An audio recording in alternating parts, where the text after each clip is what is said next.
Bismillahirrahmanirrahim. Bismillahirrahmanirrahim. Assalamualaikum warahmatullahi wabarakatuh. Terima kasih rekan-rekan media yang masih terus setia menunggu kami pemeriksaan. Jadi sebenarnya bukan diperiksa dalam konteks pemanggilan ya, tetapi undangan klarifikasi. Tadi para klien kami yang diundang klarifikasi sudah memasuki ruang pemeriksaan dan memang kita mengambil sikap keberatan untuk diperiksa dan surat sudah kita serahkan. Namun ada dinamika bahwa akhirnya tim tadi mengambil keputusan tetap diambil keterangan dengan substansi materi tidak keluar dari surat resmi yang menjadi dasar klarifikasi kami terkait undangan yang disampaikan oleh pihak penyidik Polda Metro Jaya. Jadi hari ini terhitung bahwa seluruh klien kami menghadiri ya. Jadi jangan ada judul tidak hadir, mangkir. Kalau apalagi ini ya, buzzer-buzzer terutama gitu. Yang kedua, ya apa? Termul. Apa termul? Oh, Ternak Mulyono. Baik. Yang kedua, dari tim hukum kami sudah menyampaikan bahwa apa yang dilakukan oleh pelapor itu justru memecah belah. Kenapa? Karena para pelapor itu tidak ada legal standingnya dan tidak ada kepentingannya. Karena persoalan ini hanya sengketa hukum antara klien kami dengan Saudara Joko Widodo dan sudah dikanalisasi melalui laporan Saudara Joko Widodo dan sudah masuk kategori leg spesialis. Karena ini leg spesialis tentu leg spesialis derajat leg generalis.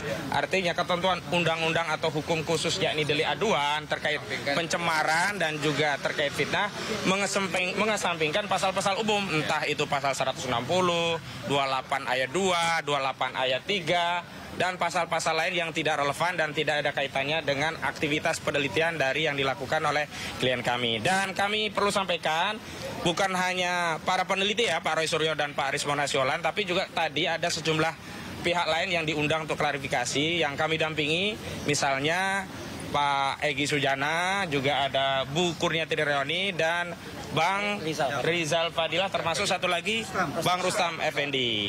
Jadi semua dalam pendampingan kami, dan yang paling penting untuk diketahui bahwa kami tadi juga sudah menyampaikan dan nanti akan ada penyampaian secara rinci dari para terperiksa ya, para terundang, jangan terperiksa lah, nanti dianggap sudah BAP lagi ya. Para terundang yang memberikan klarifikasi. Bahwa yang paling penting bahwa kami saat ini sedang fokus untuk mempersiapkan diri dalam rangka gelar perkara khusus yang akan dilaksanakan pada hari Rabu di Biro Wasidik Mabes Polri. Dan sekaligus kami mengundang media untuk besok hadir karena kami juga akan kompres dan menghadirkan sejumlah ahli-ahli yang sudah ada di sini juga akan kami hadirkan, dan kami juga mengundang Dr. Muhammad Taufik dari Solo untuk bisa hadir. Nah, itu pengantar dari kami, dan untuk lebih rinci saya minta dari Pak Roy Suryo untuk menjelaskan tadi bagaimana prosesnya dan apa keterangan yang disampaikan sehingga sampai baru sekarang keluar. Silakan Pak Roy. Baik. Assalamualaikum warahmatullahi wabarakatuh. Assalamualaikum warahmatullahi wabarakatuh. Ya, pertama-tama terima kasih, kami haturkan terima kasih yang sebesar-besarnya kepada para penyidik di Polda Metro Jaya, khususnya di Ditreskrim dan juga kepada Kapolda atas pemeriksaan yang sangat-sangat profesional dan sangat komprehensif. Jadi artinya kami ini menghormati ya tugas masing-masing. Jadi artinya kami tetap datang sesuai dengan undangan, dan ini adalah undangan yang kedua. Ya gitu, karena undangan pertama kami memang sepakat untuk tidak hadir karena undangan itu tidak jelas ya. Tidak ada nama terlapornya, tidak ada lokus dan tidak ada tempusnya. Jadi tidak ada lokasi dan tidak ada waktunya. Nah, ternyata bagus dengan kami tidak hadir, kemudian dengan adanya kedua, kami minta untuk ada terlapornya, maka ketika tadi sudah ada nama terlapornya, nah itu ada hak di dalam Undang-Undang Dasar 1945 khususnya pasal 28, hak asasi manusia. Kalau kita sudah menjadi terlapor, maka kita berhak untuk tidak memberikan keterangan, ya, karena itu hak dari kita. Buat apa kita memberikan keterangan kalau ternyata keterangan itu malah nanti akan digunakan untuk menjerat kita dan teman-teman semuanya. Yang kedua, benar sekali apa kata tadi Bang Kosinudin ya, bahwa mereka itu yang lapor-lapor ini, yang lapor ini aneh gitu, karena itu adalah tidak ada kaitan hukumnya, tidak ada saudara, hubungan darah dia dengan Joko Widodo. Ya gitu, jadi aneh kalau mereka kemudian merasa ikut menjadi yang harus melaporkan, terhina-hinanya, serendah-rendahnya itu nggak ada. Dan juga lucunya mereka mendalilkan beberapa pasal ya, terutama 160 yang itu sifatnya adalah penghasutan. Dan mungkin mereka tidak mengerti atau lupa, jadi harus belajar dulu bahwa pasal penghasutan itu 160 itu sudah ada putusan MK yang buat itu adalah menjadi delik material, bukan lagi delik formil. Jadi harus ada korban yang dihasut dan yang dihasut itu membuat kerusuhan atau membuat keonaran secara nyata. Gitu. Jangan dibalik, jangan mereka yang buat kerusuhan, tapi orang lain yang kemudian merasa karena adanya dihasut oleh kami. Jadi kan aneh sekali kalau kemudian itu didalilkan. Kemudian pasal 28 ayat 2 yang kebetulan saat ini juga nyatakan kebetulan saya ikut mengkawal undang-undang itu dan merancang undang-undang itu dari awal. Undang-undang ITE nomor 11 2008 direvisi menjadi undang-undang nomor 19 tahun 2016, direvisi lagi menjadi undang-undang 1 tahun 2024. Itu ketika saya berada di DPR Komisi 1, kami ikut mengawal. Jadi salah penerapan pasal itu 28 ayat 2 itu yang itu mentautkan antara SARA. Mana akibat SARA? Suku, agama, ras dan antar golongan yang kami buat. Kemudian tentang kebohongan yang kemudian menimbulkan keonaran di ayat 3-nya juga nggak ada juga. Jadi karena itu tidak ada semua, maka kami tadi sepakat ya, kami hanya diperiksa tentang ditanya di awal depan nama dan kemudian bagaimana kondisi kesehatan. Tapi seterusnya ya karena nggak ada hubungannya, ya makanya ya udah lanjut saja. Jadi makanya dengan cepat, meskipun saya nggak tahu masing-masing mungkin agak berbeda. Saya ada 85 pertanyaan dengan 55 halaman, maka bisa diselesaikan dengan sangat cepat ya. Gitu. Jadi jangan kecewa ya untuk para pelapor yang sudah berharap itu akan, karena itu pun nanti akan menjadi catatan bagi kepolisian kenapa mereka memproses sesuatu yang tidak jelas ya. Karena tidak jelas, dan yang paling penting kami tadi juga menyampaikan surat dari tim kuasa hukum kami bahwa ini tidak ada legal standingnya. Jadi mereka 5 pihak itu tidak ada legal standingnya, apalagi mereka mengatasnamakan, ada yang mengatasnamakan pengacara. Ya gitu, itu kan aneh gitu. Pengacara kok malah lapor tugasnya. Jadi itu sama sekali di luar nurul ya. Gitu. Jadi nalar ya. Jadi kami sekali lagi terima kasih kepada media, terima kasih kepada Polda Metro Jaya yang sudah sangat-sangat profesional dengan sangat bagus memproses ini, dan moga-moga ya kami juga berdoa moga-moga kemarin saya sedikit melakukan analisis terhadap, karena ada banyak teman-teman mana yang tanya, benarkah ada foto seseorang video seseorang yang main-main ATV itu ya itu ada di pantai di Tabanan ya gitu. Videonya benar, lokusnya benar, tapi tempusnya, peristiwanya kapan? Nah, itu masih tanda tanya. Ya, terima kasih. Assalamualaikum. Ya, nanti Mas ya. Nanti dulu, biar masing-masing dulu. Selanjutnya Bu Kurnia. Ini dulu. Ya, ini dulu. Bismillahirrahmanirrahim. Sarah dulu ya. Assalamualaikum warahmatullahi wabarakatuh. Saya ingin menyampaikan bahwa saya sudah melaksanakan tugas saya sebagai seorang warga negara yang baik dan taat hukum, bahwa kami diberikan undangan klarifikasi dan kami datang. Nah, oleh karena itu tadinya saya masuk ke Kamnek 4 itu ya, unit 4 itu adalah untuk menyerahkan sebuah surat di mana kami ingin mengatakan kepada penyelidik bahwa kami berkeberatan untuk menjawab pertanyaan, tentu dengan beberapa hal, bahwa kami merasa tidak mengenal orang-orang yang melaporkan tersebut, bahwa orang-orang yang melaporkan tersebut tidak punya legal standing. Setelah itu juga apa yang dilaporkan itu tidak lagi menjadi suatu hal yang relevan karena perkara Pak Jokowi ini sudah menjadi lex spesialis tadi, yaitu pasal 310 dan 311 ya. Nah, kemudian yang ketiga tentu saja kami berkeberatan karena memang tidak ada keuntungan dan ininya ya, apa manfaatnya bagi kami untuk menjawab orang-orang tersebut begitu.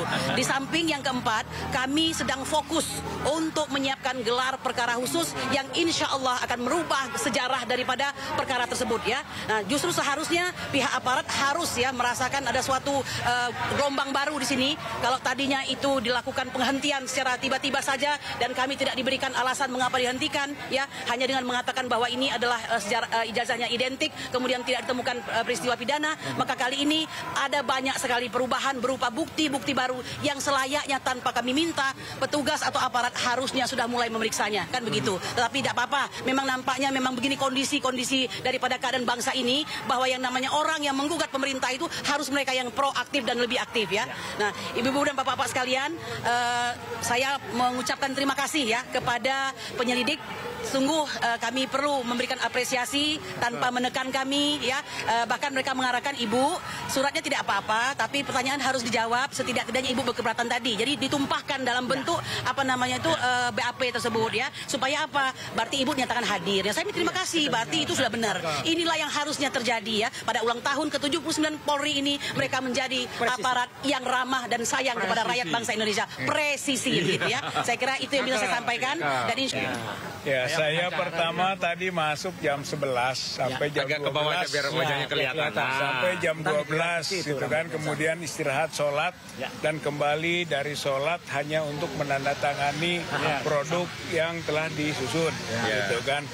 Intinya adalah bahwa dasar surat kita itu dipindahkan ke berita acara klarifikasi, gitu. Jadi memindahkan itu, kenapa alasan-alasan keberatan untuk tidak akan melakukan penjelasan, gitu kan, atas beberapa pertanyaan-pertanyaan yang sudah disiapkan, gitu. Jadi ujungnya sebetulnya adalah untuk saya ada 36 pertanyaan, gitu ya. Tapi dengan cepat juga kita selesaikan karena sebagian besar pertanyaan itu jawabannya sama dengan poin 2, sama dengan poin 2, sama dengan poin 2, sama dengan poin 2. Begitu. Jadi intinya clear. Apa yang ada dalam surat itu sebagai alasan kenapa kita berkeberatan itu masuk di dalam berita acara klarifikasi. Jadi dipindahkan. Artinya klarifikasi terjadi. Gitu ya. Secara hukum panggilan kita ikuti, undangan dipenuhi, kemudian kita melakukan penjawaban lah atas pertanyaan-pertanyaan, tapi dengan jawaban yang seperti yang kita sebutkan tadi. Intinya adalah bahwa dalam proses penyelidikan ini sudah selesai untuk klarifikasi dari sisi kita yang diundang. Tinggal Jokowi yang belum, ya. Tinggal sekarang juga sebagaimana tadi dengan yang lain-lain disebutkan di sana bahwa kita sedang menunggu proses gelar perkara khusus, dan itu adalah yang sangat menentukan. Artinya kalau di sana sesuai dengan harapan kita selesai yang Polda. Betul. Untuk semua tuntutan dan delik-delik yang diajukan, apalagi oleh yang tidak punya kompetensi, yang legal standingnya tidak pas dan dipertanyakan tadi, gitu ya. Untuk yang Jokowi saja selesai. Gitu. Kalau kita nanti selesaikan digelar perkara khusus tanggal 9 Juli besok. Saya kira itu saja dari saya. Standing. Undang-undang advokat itu hanya melindungi para advokat dan klien. Dia bisa sebagai subjek hukum apabila ada pelanggaran HAM. Itu di undang-undang advokat. Jadi kalau ada organisasi advokat menyatakan dia sebagai subjek hukum, baik delik aduan maupun delik umum, itu tidak sah, tidak boleh. Dan ini melanggar undang-undang advokat. Nah, bahkan pengacaranya Jokowi saja yang rata-rata anggota Peradi, mereka tidak keberatan ini. Organisasi Peradi Bersatu ini organisasi mana lagi katanya. Kami ini Peradi Oto Hasibuan. Ini teman-teman Peradi semua banyak kan. Asli Peradi, ini Peradi Bersatu nggak jelas ini. Peradi Pasar Pramuka. Itu Peradi Pasar Pramuka lagi ini. Sebagai subjek hukum, delik aduan pula, mana boleh. Di dalam undang-undang advokat itu sudah jelas. Dia bisa sebagai subjek hukum apabila membela pelanggaran HAM. Itu boleh undang-undang advokat.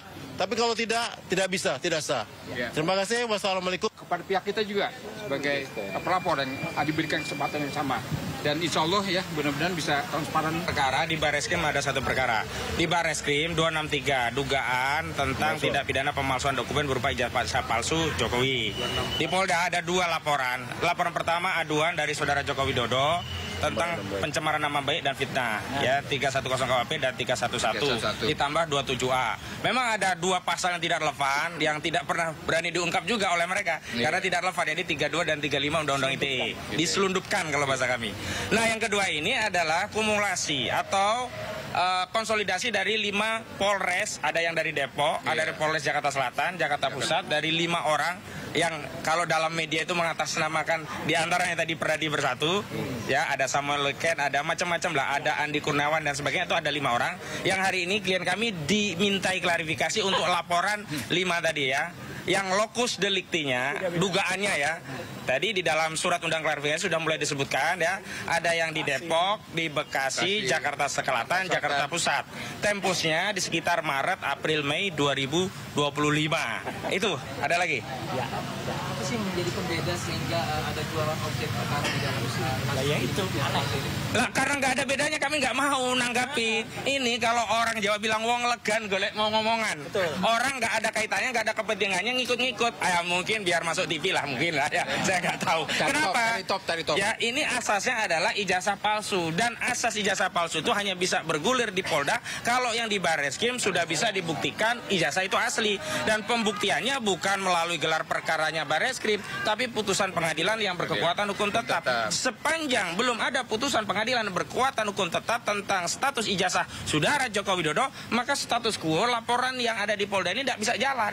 Sebab begini logikanya, bagaimana kita sebut ada fitnah, ada pencemaran tentang ijazah itu disebut palsu. Lawang ijazahnya belum dibuktikan asli, bagaimana kalau ternyata ijazahnya terbukti palsu? Berarti nggak ada fitnah, nggak ada pencemaran, begitu. Apalagi penghasutan. Kalau penghasutan, kebohongan dan yang lainnya itu tidak relevan. Kenapa? Karena dalam kaidah hukum ketika sudah masuk lex spesialis, yang generalis ini jangan dikerjain dulu lah. Kalau dicari-cari, ya bisa kemana-mana. Nanti pasalnya bisa tambah apa? Pasal membuat orang tidak bahagia, dilaporin. Kan kacau nanti. Begitu, ada lagi? Oke. Cukup ya? Cukup ya? Oke. Oke, terima kasih rekan-rekan media. Sampai ketemu. Insya Allah Rabu. Dan kita ngumpulnya ya di luar, di depan pintu Barreskrim. Sehingga nggak perlu masuk, sehingga nggak sulit-sulit kita. Nanti kita akan kompres di situ. Jadi kompres sebelum masuk, kompres lagi setelah.